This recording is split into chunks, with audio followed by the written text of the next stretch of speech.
We live in a time where people have more knowledge than ever before, but somehow less meaning than ever before.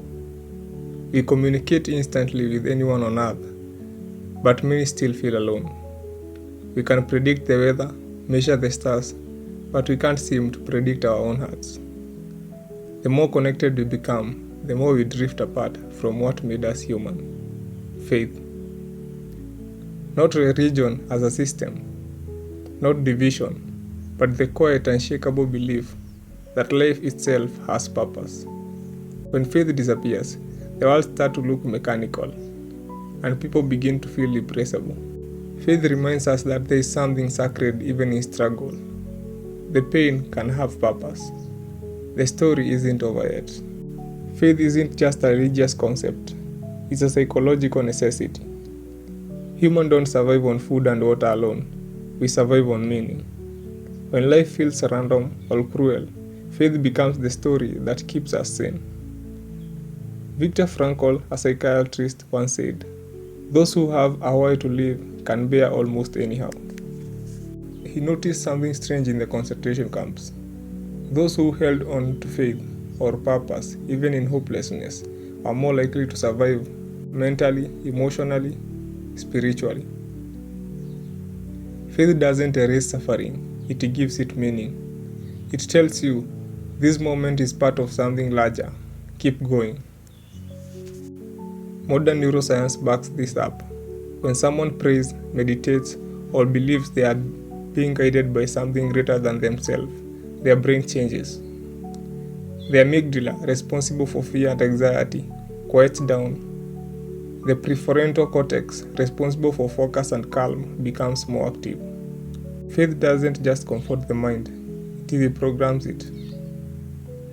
Harvard psychologist Dr. Rosmarin found that people with active spiritual lives are less prone to depression and recover faster after trauma.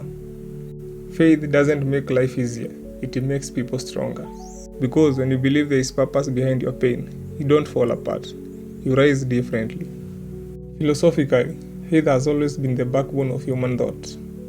Friedrich Nietzsche, the philosopher many think was anti-religion, once said, "He who has lost what was his faith no longer knows what he wants." Nietzsche didn't mock belief, he warned about emptiness that comes when it's gone. Because without faith, in God, in goodness, in purpose, life becomes just logic. And logic alone leads to despair. Even science is built on faith. Faith that the universe is consistent, that tomorrow's law will be the same as today's. That observation can lead to truth. Faith, then, isn't the opposite of intelligence. It's what gives intelligence direction. The pyramids of Egypt, the cathedral of Europe, the mosques and temples of Africa and Asia, they were not just buildings, they were a symbol of unity. Sociologist Émile Durkheim discovered that religion's power isn't only spiritual, it's social. It binds people together. It gives a group a shared rhythm, a shared purpose, a shared language of hope.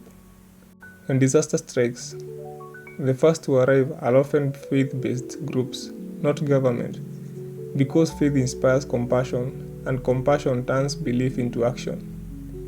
Faith is what makes strangers kneel beside each other and say, "We'll get through this together." But today, many young people are walking away from faith. They see hypocrisy, greed, and manipulation in religion, and they are not wrong. Religion, when corrupted, becomes control. But the absence of faith doesn't automatically create freedom. It often creates emptiness. When people stop believing in something higher, they start worshipping something lower: money, fame, validation, or even themselves. And now, loneliness has become a new pandemic. Our generation doesn't lack intelligence, it lacks anchors. Maybe the problem isn't faith. Maybe it's what we have done to faith. Faith was never meant to control people. It was meant to set them free, to teach humility, gratitude, patience, and love, to remind us that we are part of a story still being written. Having faith doesn't mean you stop thinking. It means you think with hope. It means you trust that even when you can't see the plan, there is a plan. Faith gives courage to the broken, peace to the anxious, and direction to the lost. Faith doesn't promise an easy life. It promises that life still has meaning. And in a world that often feels meaningless, that promise is everything.